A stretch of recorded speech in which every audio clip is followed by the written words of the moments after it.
தினந்தோறும் போராடுவதின் நோக்கம் எழுப்புதலை முன்னெடுத்து எழுப்புதலை மையமாக வைத்து தான். ரெண்டாவது, என் லைஃப்பில் ஒன்று கண்டுபிடிச்சேன். தொடர் ஜபம்தான் ஒரு மாபெரும் அசைவை ஏற்படுத்துகிறது. மாபெரும் அசைவை ஏற்படுத்துகிறது. ஆண்டவர் ஸ்தோத்திரம். தொடர் ஜபம், தொடர் ஜபம், தொடர் ஜபம்னா அந்த கான்ஸ்டன்ட் ப்ரேயர், ஊக்கமான ஜபம். அதனால் தொடர்ந்து ஜபிக்கணும். இன்றைக்கி நான் உங்கள் மத்தியில் கர்த்தர் எனக்கு கொடுத்த சத்தியம் வாசிங்க. தேவனுடைய பிள்ளைகளை, பிலமோன், அப்போஸ்தலனாகிய பவுல் பிலமோனுக்கு எழுதின நிருபம், முதல் வசனம். கிறிஸ்து இயேசுவின் நிமித்தம் கட்டப்பட்டவனாயிருக்கிற பவுலும் சகோதரனாகிய தீமோத்தேயுவும் எங்களுக்கு பிரியமுள்ளவனும் எங்களுக்கு பிரியமானவனும் உடன் வேலையாளுமாயிருக்கிற பிலமோனுக்கும் போதும். பிரியமானவர்களே, இன்று நான் உங்கள் மத்தியில் கொண்டு வருகிற சத்தியம் இது ரொம்ப விசேஷமானது என்று நான் கருதுகிறேன். விசுவாசிகளுக்கும் ஆண்டவராகிய இயேசுவை நேசிக்கிறவங்களுக்கும் நான் கர்த்தருடைய வருகையில் காணப்படணும், அந்த நித்திய ராஜ்யத்தில் நித்திய வீட்டில் எனக்கு ஒரு இடம் வேணும் என்கிற அந்த ஆசை உடையவங்களுக்கும், சரியா இந்த பூமிக்குரிய ஓட்டத்தில் நான் ஒரு வேஸ்டான ஒரு யூஸ்லெஸ்ஸான ஒரு விசுவாசியாக இருந்துடக்கூடாது. என் குடும்பத்துக்கும் என் சபைக்கும் எங்கள் தேசத்தின் சமுதாயத்துக்கும் நான் உபயோகமான ஒரு தேவ பிள்ளையாக இருக்கணும் என்ற கண்ணோட்டத்தோடு வாழ்கிற பிள்ளைங்க இந்த சத்தியத்தை கவனிக்கணும். இன்றைக்கு ஆண்டவர்கிட்ட நான் ஜெபம் பண்ண, ஆண்டவரே, ஒவ்வொரு நாளும் நம்ம ஆண்டவருடைய வார்த்தையை கொடுத்துக்கிட்டே வரேன். தீத்துவை பற்றி பேசணும்னு சொன்னீங்க, தீமோத்தேயை பற்றி ஜனங்களுக்கு சொல்லுன்னு சொன்னீங்க. இப்போது இன்றைக்கி நான் ஜெபம் பண்ணிக்கிட்டே இருந்தேன். ஏன்னா டெய்லி பிரசங்கம் பண்ண வேண்டியிருக்கு. டெய்லி பரலோக கதவை தட்டி, இன்றைக்கி என்ன, அன்றைக்கி 40 வருஷம் வனாந்தரத்தில் அனுதினமும் மன்னாவை பொறுக்குனாதான் உயிர் வாழ முடியுன்ற மாதிரி அனுதினமும் தேவனை நோக்கி பார்த்து பார்த்து கர்த்தர் உணர்த்துகிறதை உங்களோடு பேசிக்கொண்டே வருகிறேன். ஒரு பக்கம் பயங்கரமான சவால். இது யாருக்கு தெரியும்னா ப்ரீச்சர்ஸ்க்கு தான் தெரியும். ப்ரீச்சர்ஸ் தான் தெரியும். எல்லா ப்ரீச்சர்ஸுக்கும் தெரியுமானா எல்லா ப்ரீச்சர்ஸுக்கும் தெரியாது. ஏன் அப்படி சொல்கிறீங்க அப்படின்னா, ப்ரீச்சர்ஸில் பல வகை இருக்குது.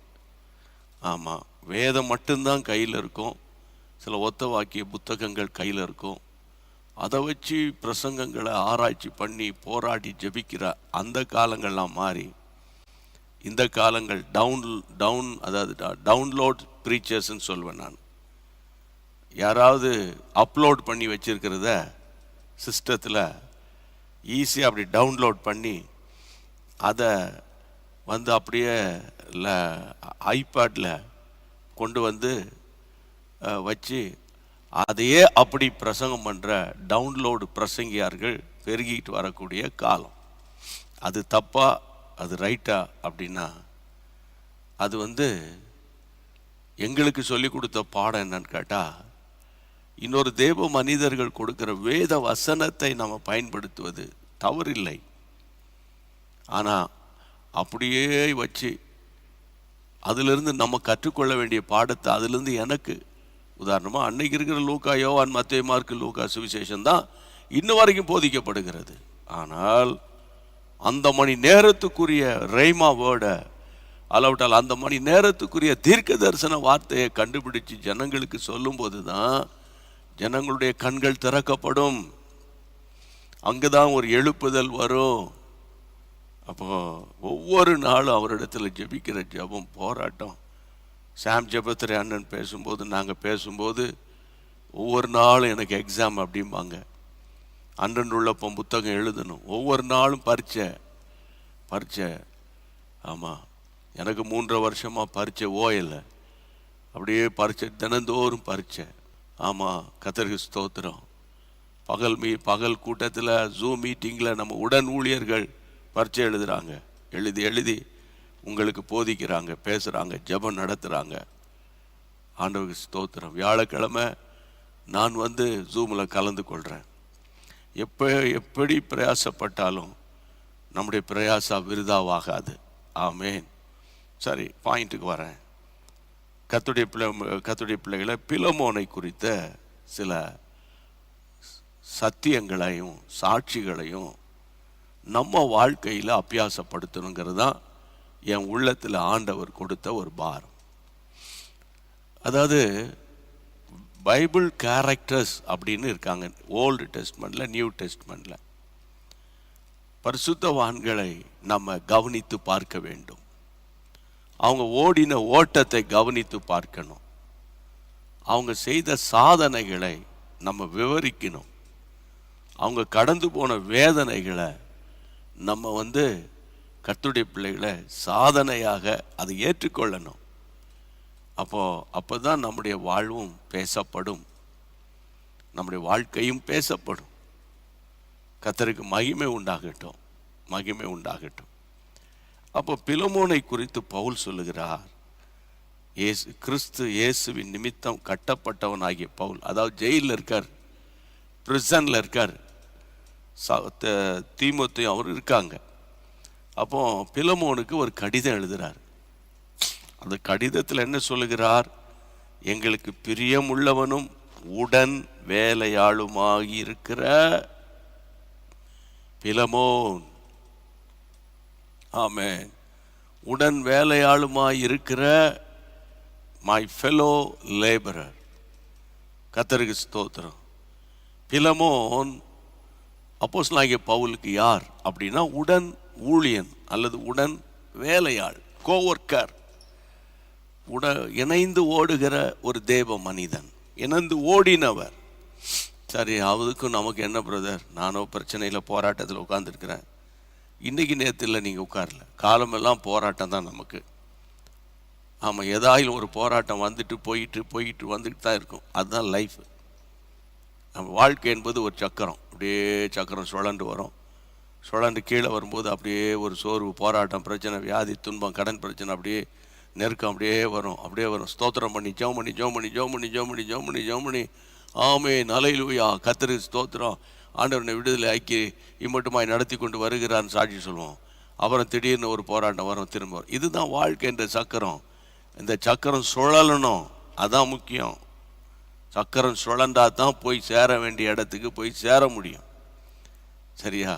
கர்த்தருடைய பிள்ளைகளே, இன்னைக்கு ஆண்டவர் நம்மோடு பேசுகிறார். பிலமோன் ஒரு உடன் ஊழியக்காரன்.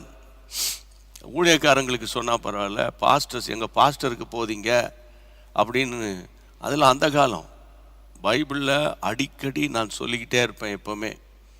யாரெல்லாம் இயேசுவை நேசிக்கிறார்களோ, யாரெல்லாம் இயேசப்பாவின் பிள்ளைகளாக இருக்கிறார்களோ, ஒவ்வொருவரும் தேவனுடைய ராஜ்யத்தை கட்டுவதற்காக அழைக்கப்பட்டிருக்கிறீர்கள். நானும் 3 வருஷமாக இதை சொல்லிக்கிட்டே வரேன். அதாவது ஆன்லைனில். அதுக்கு முன்னால் 39 வருஷமாக சொல்லிக்கிட்டு தான் வரேன். ஒருத்தராவது அப்போஸ் பண்ணி என்கிட்ட கேள்வி கேட்கவே இல்லை. கேட்க முடியாத. நீங்கள் ஒரு விசுவாசியாகவே ஒரு சர்ச்சில் ஒரு 3வது பெஞ்சில் 3வது வரிசையில் 3வது ஆளாக உட்கார்றது, 10வது பெஞ்சில் செவுறு மூலையில் உட்கார்றது, கமிட்டி மெம்பர்லாம் நிரந்தர கமிட்டி மெம்பரு, நிரந்தர செக்ரட்டரி, தூக்கி தூர ஏறிங்க. அதெல்லாம் கர்த்தருடைய பிள்ளைகளை ஏதாயிலும் ஒரு தேவனுடைய ராஜ்யத்தை கட்டுகிற பணியில் அந்த கமிட்டி மெம்பர்லாம் 2 வருஷம் 3 வருஷம் இருக்கும். இந்த திருநெல்வேலியில் இருக்கிற பேராயத்தில் என்ன போராட்டம், அதாவது 3 ஆண்டுக்கு ஒரு முறை வரக்கூடிய எலெக்ஷனை நம்ம 2 வருஷத்தில் பண்ணிடலான்றது தான் பிரச்சனைங்க. இந்த எலெக்ஷனு, பதவி மோகம், இதெல்லாம் பிசாசினால் உண்டாகிற காரியம் என்று இயேசுவின் நாமத்தில் சொல்லுகிறேன். ஆமாம், கர்த்தருடைய பிள்ளைகளை எலெக்ஷன் கிடையாது, ஆண்டவருடைய செலெக்ஷன் தான் முக்கியம். மறுபடியும் சொல்லுகிறேன், கிறிஸ்தவ மார்க்கத்தில் எலெக்ஷன் கிடையாது, செலெக்ஷன் தான் முக்கியம். திரும்ப சொல்கிறேன். அப்படியா? அப்படின்லாம் எங்கள் சபையில் எங்கள் பிஷப்லேருந்து எல்லாருமே, அது வேறு ஆவி உள்ளே வரும்போது தான் இந்த மாதிரி ஆவிகள். அதனால தான் கர்த்தருடைய பிள்ளைகளை எழுப்புதலுக்காக எவ்வளோ பிரயாசப்பட்டு போராடுகிறோம். அதுக்கு தான் போராடுன்னு பைபிளில் சொல்லி இருக்குது. சில ஆவிகளை சபையிலிருந்து குடும்பங்களிலிருந்து துரத்தணும்னா போராடினா தான் முடியும். அந்த ஜென்டில் ப்ரேயர்ஸுக்கெல்லாம் இப்போ வேல்யூ கிடையாது. புரியுதா உங்களுக்கு?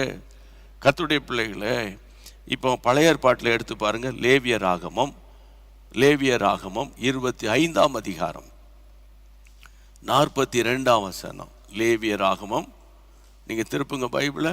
லேவியர் ஆகமம் 40, அதாவது 25:42. அவர்கள் நான் எகிப்து தேசத்திலிருந்து புறப்பட பண்ணின என்னுடைய ஊழியக்காரர், ஆகையால் அவர்களை அடிமைகளாக விற்கலாகாது. ஆண்டவர் விசுவாசிகளை பார்த்து சொல்றாரு, இஸ்ரவேல் மக்களை பார்த்து சொல்றாரு, எகிப்து தேசத்திலிருந்து புறப்பட பண்ணின என்னுடைய ஊழியக்காரர். அதே அதிகாரத்தில் கர்த்தருடைய பிள்ளைகளை 55 பாருங்க.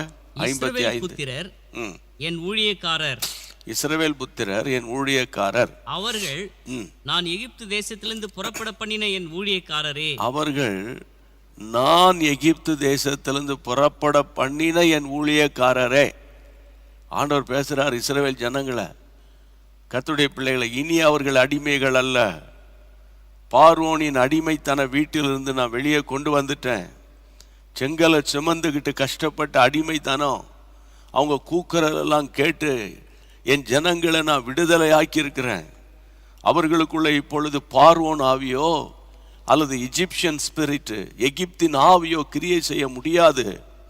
அவர்களை என் ஊழியக்காரராக நான் பார்க்குறேன் அப்படின்னு ஆண்டவரே வாயை திறந்து சொன்ன வார்த்தை. இது பழைய ஏற்பாடு ஐயா, இது பழைய ஏற்பாட்டு. நீங்கள் நியாயப்பிரமாணத்தையே பேசிட்டு கிடக்கிறீங்க. மத்தேயு எழுதின சுவிசேஷம் 28ஆம் அதிகாரம், மேத்யூ சாப்டர் 28ல் 19ஆம் வசனத்தை வாசிக்கலாம். ஆகையால் நீங்கள் புறப்பட்டு போய் வாசிங்க. சகல ஜாதிகளையும் சீஷராக்கி, சகல ஜாதிகளையும் சீஷராக்கி, பிதா குமாரன் பரிசுத்தாவின் நாமத்திலே, பிதா குமாரன் பரிசுத்தாவின் நாமத்தினால அவர்களுக்கு ஞானஸ்நானம் கொடுத்து, அவர்களுக்கு ஞான ஸ்நானம் கொடுத்து, நான் உங்களுக்கு கட்டளையிட்ட யாவையும் அவர்கள் கைக்கொள்ளும்படி, கட்டளையிட்ட யாவையும் அவர்கள் கைக்கொள்ளும்படி அவர்களுக்கு உபதேசம் பண்ணுங்கள். உபதேசம் பண்ணுங்கள். இதோ உலகத்தின் முடிவு பரியந்தம், உலகத்தின் முடிவு பரியந்தம் சகல நாட்களிலும் நான் உங்களுடனே கூட இருக்கிறேன் என்றார். ஆமென். கர்த்தருடைய பிள்ளைகளே, இந்த 19ஆம் வசனத்தை திரும்ப பாருங்க. ஆண்டவர் சொல்றாரு, நீங்கள் புறப்பட்டு போய் சகல ஜாதிகளை, அதாவது எல்லா தேசத்தின் மக்களை விசுவாசிகளாய் மாற்றுங்கள் என்று ஆண்டவர் பயன்படுத்தவில்லை. சீஷராக்குங்கள். காது கொடுத்து கேளுங்க. ஆமாம், அந்த சர்ச்சில் அந்த தரையை தேய்ச்சிக்கிட்டு, பெஞ்சை தேய்ச்சிக்கிட்டே இருந்து காலாகாலமும் நான் இந்த சர்ச் மெம்பரு, அந்த சர்ச் மெம்பரு, எங்கள் தாத்தா மெம்பரு, எங்கள் அப்பா மெம்பரு, நானும் மெம்பரு, 3 தலைமுறையாக இந்த ஊரில் நாங்கள் இருக்கிறோம். ஸ்தோத்திரம், அதுக்காக ஸ்தோத்திரம். நீ ஒழுங்காய் சபைக்கு போகிறதற்காக கர்த்தருக்கு ஸ்தோத்திரம். ஆனால் விசுவாசியாக இருந்து மரித்தால் ஆண்டவர் சொல்லுவார், உன்னால் எனக்கு என்னடா பிரயோஜனம்? உன்னால் என்ன பிரயோஜனம்? உன்னை ரட்சித்தேனே, உன்னை பரிசுத்த ஆவியினால் நிரப்பினேனே, உனக்கு எவ்வளவு செய்திகளை நான் கொடுத்தேன். உன்னால் என் மந்தைக்கு எத்தனை ஆடுகள் வந்தது. கேட்பாரா? சிலருக்கு ஸ்பெசிஃபிக்காக சொல்லணும், நான் உன்னை அழைத்திருக்கிறேன். சாப்பிட்றதுக்கு ஒன்று சொல்லியா கூப்பிடுறாங்க?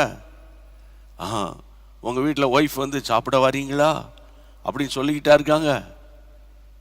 கர்த்தருடைய பிள்ளைகளை, அந்த பசி எடுத்தோன்னு சாப்பிடணுங்கிற எண்ணம் வருதா? பிள்ளைகள் பள்ளிக்கூடத்துலேருந்து வராங்க, பசியோடு வரும்போது அம்மா சொல்கிற வரைக்கும், அம்மா சொன்னாதான் நான் சாப்பிட போவேனா இருக்கு. அதுங்களுக்கு தன்னை அறியாமலே பசி வந்தோடனே ஏதாவது இருக்கா சாப்பிட. அப்போ அந்த பசி, அது இயற்கை உணவை, அந்த ஆத்தும பசி இருந்துச்சுன்னா நல்ல காது கொடுத்து கேளுங்க. செவிட்டு காதுகளெல்லாம் நல்ல கவனிங்க. சும்மா நோகாமல் உட்கார்ந்துக்கிட்டு கர்த்தரனை ஆசீர்வதிப்பார் சொல்லிட்டார், உன்னை சீயோனிலிருந்து கர்த்தர் ஆசீர்வதிப்பார்னு சொல்லிட்டாரு. கர்த்தர் சொன்னார், செய்யல. இன்னைக்கு நான் சொல்கிறேன், எத்தனை வருஷமாக நீங்கள் தேவனுடைய சத்தியத்தை கேட்டுக்கிட்டு இருக்கீங்க. சபைக்குள்ளே சண்டை, கமிட்டியில் சண்டை, வீட்டுக்குள்ளே சண்டை, ஆஃபீஸில் சண்டை, ஒரு வாய் எடுத்தா போய் ஒரு இடத்துல ஒபீடியன்ட் கிடையாது. சரியா? ஒரு சாட்சி கிடையாது, ஒன்றும் கிடையாது. நம்ம இல்லை. அப்போ போராடுகிற ஊழியர்களுக்கு விரோதமாக போராடுறது, இப்படி நம்ம வாழ்ந்துகிட்டு இருக்கிறோமே. நீ அதுதான் சொல்கிறேன், நீங்கள் எந்த ஊழியக்காரனையும் பார்க்காதீங்க, ஆண்டவருடைய வார்த்தையை பாருங்க. ஆண்டவர் சொல்கிறாரு, சீஷராக மாற்றுங்க, பேப்டிசம் கொடுத்து ஒரு சர்ச்சில் விசுவாசியாக வச்சு அவனை சாகிற வரைக்கும் அந்த இடத்த விட்டு நவரக்கூடாது. அங்கே இங்கே ஊழியத்துக்கு போனியோ உன்னை உண்டு இல்லைன்னு ஆக்கிடுவேன். மிரட்டுகிற நிறைய ஆட்கள் இருக்காங்க. அது தவறான காரியம். ஆமென். ஆண்டவருக்கு ஸ்தோத்திரம், மகிமை உண்டாவதாக.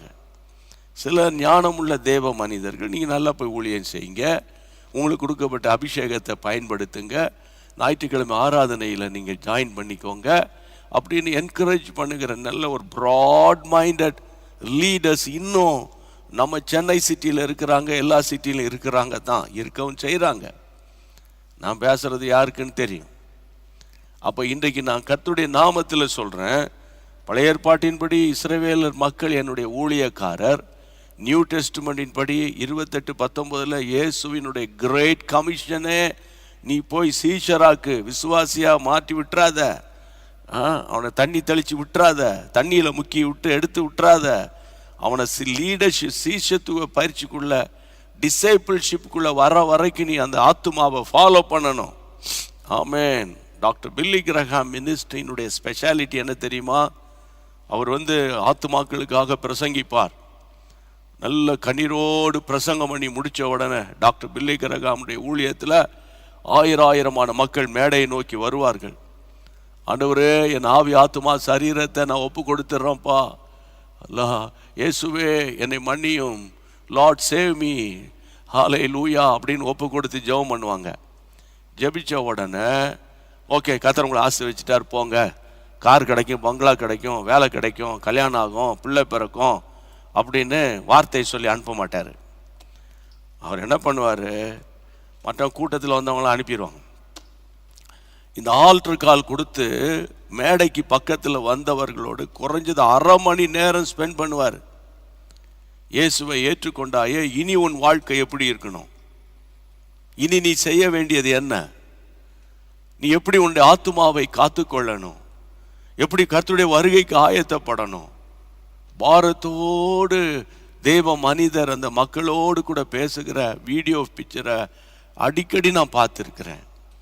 டாக்டர் பில்லி கிரஹாம் அவருடைய இவாஞ்சலிஸ்டிக் அசோசியேஷனுடைய சீக்ரெட்டை ஃபாலோ அதுதான் முக்கியம். இன்றைக்கி இந்த ஃபாலோப்லாம் கிடையாது. ஃபாலோப்லாம் எங்கே போச்சுன்னே தெரியாது. சர்ச்சுக்கு வந்தால் hello, how are you, hi, போகும்போது பாய், முடிஞ்சு கதை. அவன் எங்கே போகிறான், எங்கே வரான், அவனுடைய சிச்சுவேஷன் என்ன, அவங்க அப்பா இல்லையே, அவன் வீட்டில் எப்படி சாப்பிட்டாங்களா, அந்த வீட்டினுடைய நிலைமை என்ன, இந்த பயல்களெல்லாம் அப்படி சுற்றிட்டு கிடக்கானுங்களே, ஆலயத்துக்கு வர்றது இல்லையே, அதை குறித்து ஆத்தும பாரம் இல்லாத ஒரு காலத்தில் வாழ்ந்துக்கிட்டு இருக்கிறோம். இதெல்லாம் நான் சொல்லணும். இன்றைக்கும் சின்சியராக இருக்கிற தேவ மனிதர்கள் இருக்கிறாங்க. பல்லாயிரங்கள் ஆலயத்தில் இருந்தாலும் அப்படி ஒரு பார்வை பார்த்துட்டே இருப்பாங்க. இந்த பாஸ்டர் டி மோகன் போன்ற மூத்த தேவ மனிதர்களெல்லாம் நான் பார்த்துருக்கேன். அப்படியே பார்த்துக்கிட்டு இருப்பாங்க. பார்க்கும்போது தெரியும், ஓ ஒய்ஃப் வந்திருக்கா, ஹஸ்பண்டை காணோம், பிள்ளைகளை காணோம் அப்படின்னு அவங்க வாட்ச் பண்ணுவாங்க, விசாரிப்பாங்க. அதுதான் பழங்கால ஊழியர்களுடைய ஸ்ட்ராட்டஜி, சிஸ்டமேட்டிக். அதான் ஆமாம், தென்னிந்திய திருச்சபைகளில் சில தேவ மனிதர்கள் வாசலில் நின்றுவாங்க. திரும்பி போகும்போது தோத்திரம்னு சொல்லிக்கிட்டு எங்கே காணோம், ஒய்ஃபை காணோன்னு விசாரிப்பாங்க.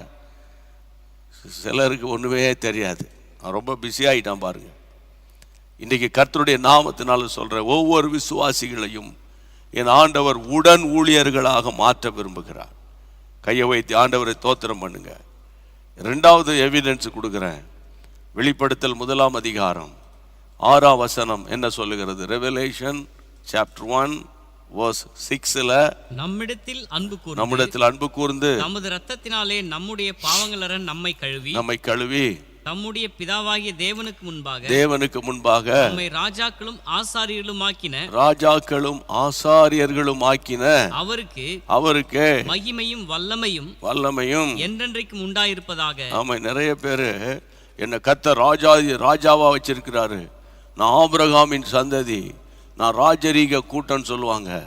ஆனால் கர்த்தருடைய பிள்ளைகளை அது என்ன வசனம் அங்கே சொல்லியிருக்கு, திரும்பி பாருங்க, அந்த வசனத்தை பாருங்க, வாசிங்க, திரும்ப திரும்ப திரும்ப வாசிங்க. நம்மிடத்தில் அன்பு கூர்ந்து நமது ரத்தத்தினாலே நம்முடைய பாவங்களற நம்மை கழுவி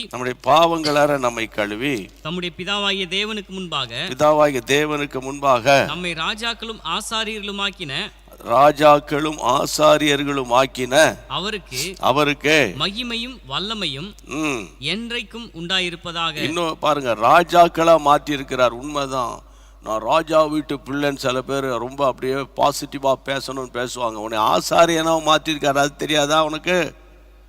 வாலிப தம்பிக்கு சொல்றேன், கர்த்தருடைய பிள்ளை இன்னொரு வசனத்தை கர்த்தர் எனக்கு ஞாபகப்படுத்துறாரு. வாசிங்க, 1 பேதுருவின் புத்தகம் 2ஆம் அதிகாரம். ஆமென். 2ஆம் அதிகாரம் 9ஆம் வசனம். 1 Peter chapter 2 verse 9. நீங்களோ உங்களை அந்தகாரத்தில் இருந்து நம்முடைய ஆச்சரியமான ஒளியினிடத்துக்கு வரவழைத்தவருடைய புண்ணியங்களை அறிவிக்கும்படி. எதுக்கு வரவழைத்தவருடைய புண்ணியங்களை அறிவிக்கும்படி தெரிந்து கொள்ளப்பட்ட சந்ததியாகவும் ராஜரிகமான ஆசாரிய கூட்டமாயும் பரிசுத்த ஜாதியாகவும் அவருக்கு சொந்தமான ஜனவுமா இருக்கிறீங்க. ஆமா, இதுல நான் பரிசுத்த ஜாதி, அவருக்கு சொந்தமான ஜனம், இயேசுவின் ரத்தத்தினால கழுவப்பட்டிருக்கிறேன்னு அந்த வார்த்தை மாத்திரம் பிச்சை எடுக்க கூடாது. அதுல அழகா சொல்லியிருக்கு, அவருடைய புண்ணியங்களை அறிவிக்க தெரிந்து கொள்ளப்பட்ட சந்ததி. We are all chosen generation. கர்த்தருடைய பிள்ளைகளே, அதாவது நம்ம தெரிந்து கொள்ளப்பட்ட அவருடைய புண்ணியங்களை அறிவிக்கணும். ஆமென். ஆண்டவருடைய புண்ணியங்களை, அவருடைய மார்வலஸ் திங்க, அவருடைய அதிசயங்களை அறிவிக்கிறீங்களா? இதெல்லாம் எங்களுக்கு கிடையாது, அதெல்லாம் பாஸ்டர்ஸ், உங்களை மாதிரி எவாஞ்சலிஸ்ட்டு இப்படின்னு நீங்கள் எங்களை ஒரு லிஸ்ட்டில் வச்சுட்டு, நீ எந்த லிஸ்ட்டில் இருக்கிறீங்க? யார்ப்பா அதை கேட்கறது? யார் கேட்கறது?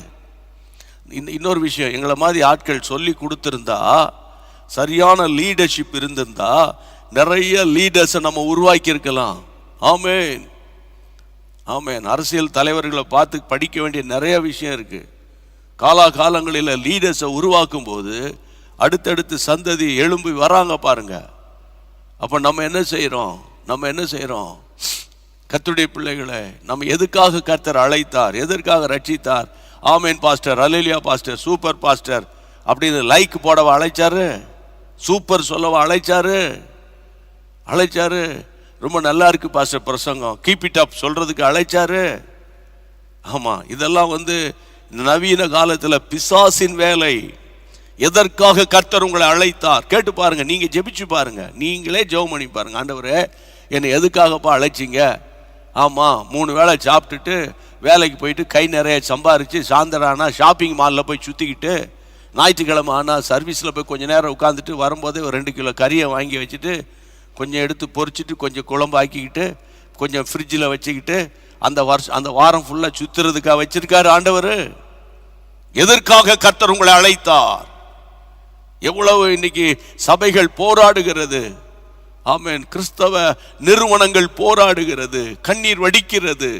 ஆமென். உபத்திரவப்படுகிறது. இந்திய சபைகள் உபத்திரவத்துக்குள்ளே போய்கொண்டிருக்கிறது. ஆமென். இதை குறித்த அஜாக்கிரதையாக இருக்கிற விசுவாசிகள், ஊழியர்கள் இன்னைக்கு பெருகிட்டாங்க. செவித்தனம் இல்லாதவர்கள், தங்கள் காதுக்கினிய போதிக்கிறதை கேட்கிறதுக்கு இன்னைக்கு ஆட்கள் அதிகமாயிட்டாங்க. அதனாலதான் நான் பாரத்தோடு சொல்றேன், பிலமோன் யார்? அவன் அப்போஸ்தலனாகிய பவுலுக்கு உடன் ஊழியக்காரன். பிலமோன் வசனம் சொல்லுகிற என் உடன் வேலையாள். பிலமோன் எனக்கு பிரியமான உடன் வேலையாள். ஆண்டவருக்கு மகிமை உண்டாகட்டும். அப்போ நீங்க யாரு? இல்லை, நான் I am a member of சியாசாய் பாஸ்ட் 45 years. அங்கே பரலோகத்தில் சேர்த்துக்கிடுவாங்களா? நான் கேட்குறேன். I am member of assemblies of God. I am member of அப்போஸ்தல கிறிஸ்தவ சபை. I am member of salvation army. I am member of அப்படின்னு நீங்கள் சொல்லுங்கள். லுத்தரன்ஸு எந்த சபையில் மெம்பர்ஷிப்பாக இருந்தாலும் கர்த்தருக்கு ஸ்தோத்திரம். நீ ஆண்டவருக்காக செய்தது என்ன? நம்ம என்ன கேட்குறோம்? அவர் எனக்கு என்ன செஞ்சிட்டாரு? அவர் எனக்கு என்ன செஞ்சிட்டார். ஏன்னா எங்களை மாதிரி ஆட்கள் சரியா பிரசங்கம் பண்ணியிருந்தாங்கன்னா கடந்த 30 வருஷத்துல, அந்த 30 ஆண்டுகளுக்கு முன்பாக என்ன பேசுவாங்க? ஆமா, உனக்காக நான் மரித்தேனே, எனக்காக நீ என்ன செய்தாய். இதுதான் ஒவ்வொரு பிரசங்கமும் இருக்கும். வேணா அவர் 55 வயதை கடந்தவர்கள், 60 வயதை கடந்தவர்களை கேட்டு பாருங்க. அன்னைக்கு என்ன பிரசங்கம்? இன்று இரவு நீ மரிப்பாயானால் உன் நித்தியத்தை நீ எங்கே கழிப்பாய் தம்பி அப்படின்னு சொல்லுவாங்க. இன்றைக்கு இரவு போகும்போதே உன் வீட்டின் வாசலில் ஒரு கார் நிக்கிறதை பார்க்கிறேன், ஓ பிரைஸ் காட் ஹalleluya அப்படின்னுவான். கடைசியில் மோட்டார் சைக்கிளை கழுவி அவன் வந்து பார்த்தீங்கன்னா 4 மாசம் இருக்கும். உனக்கு எப்படி காரை தருவாரு? இன்னைக்கு எல்லாருமே காரில் போகிறோம் வரோம். கார் இருக்கிறவனுக்கு ஒரு கார், இல்லாதவனுக்கு ஏகப்பட்ட கார். ஓலா இருக்கு, ஊபர் இருக்கு, என்னென்னமோ சொல்றாங்கல்ல. என்ன சொல்றீங்க? ஆமாம், எங்கே போகிறது கிறிஸ்தவ மார்க்கம்? பாரத்தோடு நான் உங்களோடு கூட பேசிக்கிட்டு இருக்கிறேன். உண்ணவும் உடுப்பதற்காக இருக்கிற இடத்துக்காக நமக்கு ஆண்டவர் போதுமானவராக இருக்கிறார். பிரியமானவர்களே, வேலைக்காக, படிப்புக்காக, குழந்தைக்காக, இதுக்காக இயேசு தேவையே இல்லைன்ற நான். ஆமா, நம்மை சுற்றி இருக்கிற எல்லா மக்களும் இயேசப்பா ஏற்றுக்கொண்டா ஆசீர்வாதமா இருக்கிறாங்க? இல்லையே. அப்போ நம்முடைய வாழ்க்கை முறையை நம்ம திரும்பி பார்க்கணும். ஆண்டவரே, எனக்கு எங்கள் பாஸ்டர் என்னை பார்த்து இவன் நல்ல ஒரு உடன் ஊழியக்காரனாக இருக்கிறான், வரும்போதெல்லாம் 2 ஆத்துமாக்களை கூட்டிக்கிட்டு வரான், அல்லது வாட்ஸ்அப்பில் அடிக்கடி எனக்கு இந்த ஆத்துமாக்களுக்காக ஜெபிங்க, இவங்களை பஸ் ஸ்டாண்டில் மீட் பண்ண, சூப்பர் மார்க்கெட்டில் மீட் பண்ண, ஷாப்பிங் சென்டரில் மீட் பண்ண, ஹாஸ்பிட்டலில் இவங்களை மீட் பண்ண, இந்த ஆத்துமாக்களுக்காக ஜெபிங்கன்னு யாராவது ப்ரேயர் பாயிண்ட்ஸ் அனுப்புகிறானா? இல்லையே. அப்போ இன்றைக்கு உடன் ஊழியன் யார்? அடுத்தது கர்த்தருடைய பிள்ளைகளை, கொலோசியர் 1ஆம் அதிகாரம், வேகமாக அந்த 3 வசனத்தை சொல்லிடுறேன், நீங்கள் அந்த வசனத்தை மெடிடேட் பண்ணணும். இது உங்களுக்கு ஒரு ஹோம்வொர்க். கொலோசியர் 1ஆம் அதிகாரம் 7ஆம் வசனம் வாசிங்க. அதை எங்களுக்கு பிரியமான உடன் வேலையாலும் உங்களுக்காக கிறிஸ்துவின் உண்மையான ஊழியக்காரனுமாய் இருக்கிற எப்பாப்ராவினிடத்தில் நீங்கள் கற்றறிந்திருக்கிறீர்கள். உடன் ஊழியக்காரர்கள் யாருன்னா கற்று அறிகிறவர்கள். முதலாவது கற்றுக்கொள்றவங்க, இரண்டாவது பிறருக்கு கற்றுக் கொடுக்கிறவங்க. அவங்க தான் உடன் ஊழியக்காரர்கள். ஆமே, நீங்க உண்மையான ஒரு சர்ச் மெம்பரா இருந்தா முதல்ல உங்களுடைய லீடர்ஸ் கிட்ட இருந்து கற்றுக்கொள்வீங்க. விசுவாசத்தை, கிருபையை, அபிஷேகத்தை, பரிசுத்தத்தை, வல்லமையை, இதெல்லாம் நீங்க அறிந்து கொள்வீங்க. அறிந்து மனசுக்குள்ளே வச்சுக்கிட்டு இருக்க மாட்டீங்க.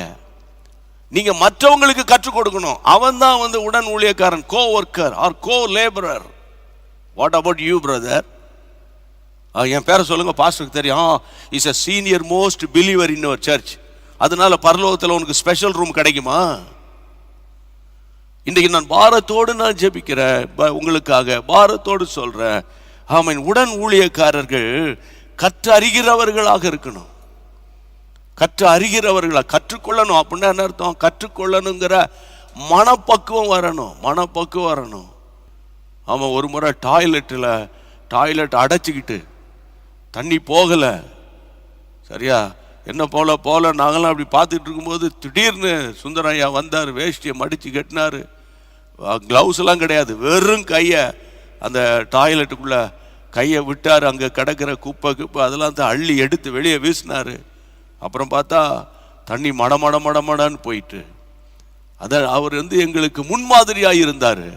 அதை நான் ஃபாலோ பண்ணேன் அப்படின்னு அவங்க சொல்லுவாங்க. ஐயா, இதுதான் என் லீடர்ஷிப்பு. இன்னைக்கு தடி எடுத்தவன்லாம் தண்டல்காரன் ஆயிட்டது மாதிரி இன்னைக்கு வந்து இந்த லீடர்ஷிப்புல அப்பா சொல்றதை கேட்டா தானே, வீட்டில் கேட்டா தானே, சபையில் கேட்பான். என்ன சொல்றீங்க? தாய் சொல்றதை கேட்டா தானே அவங்க சபையில் இருக்கிற சொல்ற கேட்க முடியும். அப்ப எந்த இடத்துல தவறு நடக்கிறது பாருங்க.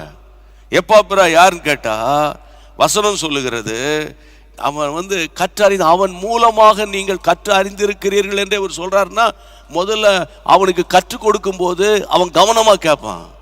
கவனமா கேட்டவன் தான் பிறருக்கு கற்றுக் கொடுக்க முடியும். உங்க ஆசிரியர் வந்து திடீர்னு வந்து நின்று பாடசாலையில் பாடம் எடுக்கிறது இல்லை.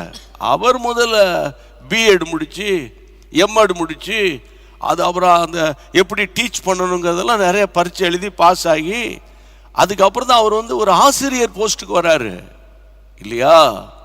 அதனால் நான் உங்களுக்கு அடுத்தது சொல்லி முடிக்கிற வேண்டிய காரியம் ஒரு 10 நிமிஷத்தில் முடிக்கிறேன் இன்னைக்கு. ஓகே, கொலோசியர் 4ஆம் அதிகாரம் 7ஆம் வசனத்துக்கு வாங்க. பிரியமான சகோதரனும், கொலோசியர் 4:7 வாசிங்க. பிரியமான சகோதரனும் உண்மையுள்ள ஊழியக்காரனும் கர்த்தருக்குள் எனக்கு உடன் வேலையாளுமா இருக்கிற தீகுக்கு என்பவன் என் செய்திகளை எல்லாம் உங்களுக்கு அறிவிப்பான். இந்த காலத்தில் இருக்கிற வாட்ஸ்அப்பு, ஃபேஸ்புக்கு, இன்ஸ்டாகிராம் எல்லாம் கிடையாது. எந்த கிராமும் எந்த கிலோகிராமும் கிடையாது. புரியுதா? அங்கே கேட்குறத கேட்டுட்டு வந்து சொல்லணும். அப்போ வந்து தீகுக்கு யார் அப்படின்னா, அவன் எனக்கு கர்த்தருக்குள் என் உடன் ஊழியக்காரன். அவன் என்ன செய்வான்னா, நான் சொல்கிற இன்ஃபர்மேஷன்ஸ் எல்லாம், நியூஸ் எல்லாம் சரியா கர்த்தருடைய பிள்ளைகளே அவன் உங்களுக்கு அறிவிக்கிறவன். அப்போ தீகுக்கு மேலே அப்போஸ்தலனாகிய பவுலுக்கு ஒரு நல்ல ஒரு மேன்மையான எண்ணம் இருந்துச்சு. என்ன எண்ணம்? நான் என்ன சொல்கிறேனோ அதை அப்படியே போய் அங்கே சொல்லுவான். ஏன்னா இந்த நாட்கள் இருக்கிற டெலிகம்யூனிகேஷன் கிடையாது இல்லையா? அந்த இன்ஃபார்ம் பண்ணுறது தான் முக்கியம். அந்த கர்த்தருடைய பிள்ளைகளை இன்ஃபர்மேஷன் முக்கியம். இன்ஃபர்மேஷன், உடன் ஊழியக்காரர்கள் இன்ஃபர்மேஷனில் தேறி இருக்கணும். நான் சில கேட்பேன், உங்கள் சர்ச்சுக்கு போனியா தம்பியா? போனேன். உங்கள் பாஸ்டர் என்ன பேசினார்? நல்லா பேசினார், ஆசீர்வாதத்தை பற்றி பேசினார். ஒரு தம்பிகிட்ட கேட்டேன், ஆசீர்வாதத்தை பற்றி. Very good. அப்போ அவர் என்ன பயன்படுத்தின வசனம் என்ன? அதாவது ஆசீர்வாதத்தை பற்றி பேசினார். அவர் என்ன வசனடா பயன்படுத்தினார்? அப்புறம் கர்த்தருடைய ஆசீர்வாதம் ஐஸ்வர்யத்தை, அது வேறு. ஆமாம் கரெக்டாக சொல்கிறீங்க பாருங்கள், அந்த வசனம் தான் பேசினார். சரி, அதையே ஒரு மணி நேரம் சொல்லிக்கிட்டு இருந்தாரா? அதாவது நான் மறந்துட்டாங்க. அந்த சரியான இன்ஃபர்மேஷன் அவன் கேதர் பண்ணல. இன்றைக்கி நான் என்ன சொல்கிறேன், பாட்டு பாடும்போதெல்லாம் கைத்தட்டு பாட்டு பாடுறியே, பிரசங்கம் பண்ணும்போது உனக்கு எங்கேருந்து தூக்கம் வருது? அதுக்கு பேர் தான் கனநித்திரையின் ஆவி. ரொம்ப புரிஞ்சுக்கோங்க. வாக்குத்தத்த ஆராதனைக்கு மட்டும் போயிட்டா வாக்குத்தத்த நிறைவேறும்னு நான் சொல்லவே மாட்டேன். நான் வாக்குத்தத்தத்துக்கு பாத்திரவானாய் மாறணும். ஆமென். ஆதியாகமம் 12:2 வாக்குத்தத்தம் சொல்லப்பட்டது இல்லையா? அப்போது அவருக்கு 75 வயது. வாக்குத்தத்தம் நிறைவேறுவதும் போது 100 வயது. 25 long years தேவன் ஆபிரகாமை உருவாக்கினார். ஆமென். இதுதான் சத்தியம். ஒருவேளை இப்படிப்பட்ட சத்தியம் பேசணும் இருந்தால் ரொம்ப டஃப்பாக இருக்காயா, நம்ம இனிமேல் யூடியூப்லாம் பார்க்கக்கூடாது. நான் அப்படி நினச்சேன்னு வச்சுக்கோங்களேன், என்ன மாதிரி ஒரு ஃப்ராடு, என்ன மாதிரி ஒரு கள்ள தீர்க்கதரிசி, என்னைய மாதிரி ஒரு டிசீவிங் ஸ்பிரிட்டு, அப்படின்னா வஞ்சிக்கிற ஆவி ஒருத்தன் கூட இருக்க மாட்டான். என் மேலே இருக்கிற அனாயிண்டிங்க நான் யூஸ் பண்ணி தான் ஆகணும். ஆமென். ஆண்டவருக்கு தோத்திரம். தீகு யாரு? செய்திகளை, சரியான செய்திகளை. இந்த பாருங்க, செய்தினா நியூஸ்ன்னு அர்த்தம். நான் 10% சொன்னேன்னா அதை 90% ஆட் பண்ணி அதை எக்ஸ்ட்ராடினரியாக பேசுகிற நிறைய ஆட்கள் இருக்காங்க இன்னைக்கு. கர்த்தருடைய பிள்ளைகளை கை தவறி கீழே விழுந்துட்டுன்னு சொன்னால், கால் முறிஞ்சிச்சு, கை முறிஞ்சிச்சு, அவர் கிரிட்டிக்கலாக இருக்கிறான்னு வாட்ஸ்அப்பில் போட்டுருவான். அது பொல்லாத ஆவி. இன்றைக்கு கர்த்தருடைய நாமத்தினால சொல்கிறேன். அப்போ ஒரு உடன் ஊழியர், அதாவது கற்றுக் கொடுக்கிறவன். அடுத்தது உடன் ஊழியர் யாரு? செய்திகளை தேவ ஜனங்களுக்கு கொண்டு போகிறவன். மூன்றாவது சொல்லி முடிக்கலாமா? கொலோசியர் 4:11 வாசிங்க. என்னப்பட்ட இயேசுவும் வாழ்த்துதல் சொல்லுகிறான். இயேசு வாழ்த்து சொல்கிறான். விருத்த சேதனம் உள்ளவர்களில் இவர்கள் மாத்திரம் தேவனுடைய ராஜ்யத்தின் பொருட்டு என் உடன் வேலையாட்களாயிருந்து எனக்கு ஆறுதல் செய்து வந்தார். அருமையான வசனம். இவர்கள் மாத்திரம் தேவனுடைய ராஜ்யத்தின் பொருட்டு. Underline the point. தேவனுடைய ராஜ்யத்தின் பொருட்டு, தேவனுடைய ராஜ்யத்துக்காக என் உடன் வேலையாளாய் இருந்து எனக்கு ஆறுதல் செய்து வருகிறார்கள். உடன் ஊழியன் எப்படிப்பட்டவன்? உடன் ஊழியனை பற்றி தான் பேசிட்டு இருக்கிறேன். அவனுடைய நோக்கமெல்லாம் kingdom of God. thy kingdom come. ஆமாம், இன்றைக்கு நம்முடைய ஊழியத்தின் நோக்கமே கர்த்தருடைய ராஜ்யம் கட்டப்படணும். உங்கள் ராஜ்யம், என் ராஜ்யம் கட்டப்படக்கூடாது. அதில் ரொம்ப கவனமாக இருக்கணும். கர்த்தருடைய ராஜ்யம் கட்டப்படணும். அவன் சொல்கிறார், எனக்கு ஆறுதல் செய்து வந்தவர்கள். இதுதான் ரொம்ப முக்கியம். இன்னைக்கு நம்ம ஒரு சில நேரங்களில் கடினமான வார்த்தைகளை பயன்படுத்தினாலும் மற்றொரு நேரங்களில் ஒரு ஆறுதலின் அபிஷேகம், ஆறுதலின் வல்லமை நமக்குள்ள இருக்க வேண்டும். ஆண்டவருடைய நாமத்தினால சொல்றேன். அப்போ உடன் வேலையாளனுடைய கேரக்டர், கற்றுக் கொடுக்கிறவர்கள், செய்தியை அறிவிக்கிறவர்கள், ஆறுதல் செய்கிறவர்கள். எல்லாரும் கைகளை உயர்த்தி எழுமி நின்று ஜெபம் பண்ணிடுவோம். பிலமோனை குறித்த நல்ல சத்தியத்தை கர்த்தர் சொல்லி கொடுத்தீங்க. ஆண்டவரே, நான் ஒரு பிலீவராக இருக்க விரும்புகல. Lord, I have to do something for you. ஆமேன். ஒரு உடன் ஊழியக்காரியாக, ஆமேன். சபையில் நான் ஒரு கேர்சல் லீடராக இருந்தால் நானும் ஒரு உடன் ஊழியக்காரி. நான் ஒரு ப்ரேயர் குரூப் லீடராக இருந்தால் நான் ஒரு உடன் ஊழியக்காரன். நான் கொயரில் இருந்தால் நான் ஒரு உடன் ஊழியக்காரன். நான் கீபோர்டு வாசிக்கிறதா இருந்தால் நானும் ஒரு உடன் ஊழியக்காரன். நான் கோயிலில் பெருக்கி கிறுக்கி தொடச்சி கிடைச்சி பாயெல்லாம் போடுற ஆள், நான் ஒரு உடன் ஊழியக்காரன். நான் ஒரு உடன் ஊழியக்காரன். ஏதாயிலும் ஒரு வேலையை நான் செய்கிறேன். இயேசுவே, என்னால் இயன்ற காணிக்கைகளை நான் கொடுக்கிறேன். நான் ஒரு உடன் ஊழியக்காரன். நான் ஒரு உடன் ஊழியக்காரன். என் சபைக்காக, எழுப்புதலுக்காக முழங்கால் படியிட்டு ஜெபிக்கிற ஒரு ஜெப ஆவி எனக்கு இருக்கிறது. நான் ஒரு உடன் ஊழியக்காரன். உடன் ஊழியக்காரனை பற்றிய ஒரு டீட்டெயில், ஒரு இன்ஃபர்மேஷனை கர்த்தருடைய கிருபையினால நான் உங்களுக்கு சொல்லி இருக்கிறேன். எல்லாரும் கைகளை உயர்த்தி, பிலமோனுக்குள்ள இருக்கிற ஆவி எனக்குள்ளே வருவதாக. ஆமேன். பிலமோனை தெரிந்து கொண்ட தேவனே, ஆமேன். பிலமோனை தெரிந்து கொண்ட தேவனே, எங்களை நீர் தெரிந்து கொள்ளணும். ஆமேன், ஆமேன். இயேசுவின் நாமத்தில், இயேசுவின் நாமத்தில், இயேசுவின் நாமத்தில் ஒருமனப்பட்டு நாங்கள் ஜெபிக்கிறோம். ஆண்டவரே, இந்த கர்த்தாவே, இந்த ஆசீர்வாதமான செவ்வாய்க்கிழமை 11ஆம் தேதிக்காக நன்றி. உம்முடைய கைகளில் ஒப்பு கொடுத்து நான் ஜெபிக்கிறேன். இம்மட்டும் நடத்தினவரே, ஆண்டவரே, பைபிள் கேரக்டர்ஸை பற்றி நாங்கள் மெடிடேட் பண்ணிட்டு வரோம். ஆண்டவரே, பிலமோனை குறித்த மெடிடேஷனுக்காக ஸ்தோத்திரம்.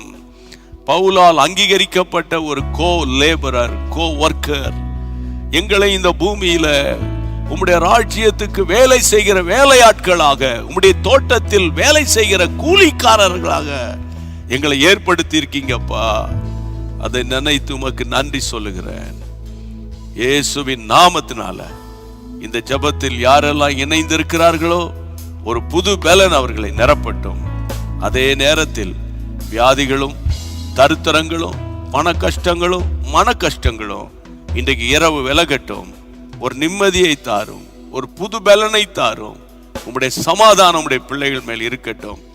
ஆண்டவரே, அழைத்தவர் நடத்துவீர், ஒரு நாளும் மறக்க மாட்டீர். ஆண்டவரே, இந்த உலகத்தில் ஓட்டம் முடிகிற வரைக்கும் உமக்காக ஓடி முடிக்க எங்களுக்கு கிருபை தாரும்.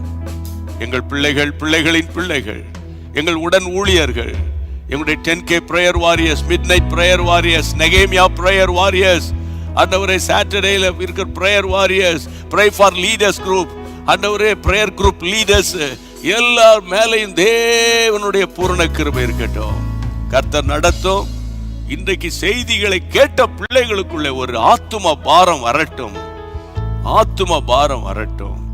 ஜெபத்தை கேட்ட கர்த்தருக்கு ஸ்தோத்திரம், ஸ்தோத்திரம், ஸ்தோத்திரம். ஆசீர்வதி. இயேசுவின் நாமத்தில் ஜெபம் கேளும் பிதாவே, ஆமென். கர்த்தர் நடத்துவார். சேர்ந்து சொல்வோம். என் ஆத்துமாவே கர்த்தரை ஸ்தோத்திரி, என் முழு உள்ளமே பரிசுத்த நாமத்தை ஸ்தோத்திரி. என் ஆத்துமாவே கர்த்தரை ஸ்தோத்திரி, கர்த்தர் செய்த சகல உபகாரங்களை மறவாதே. ஆமென்.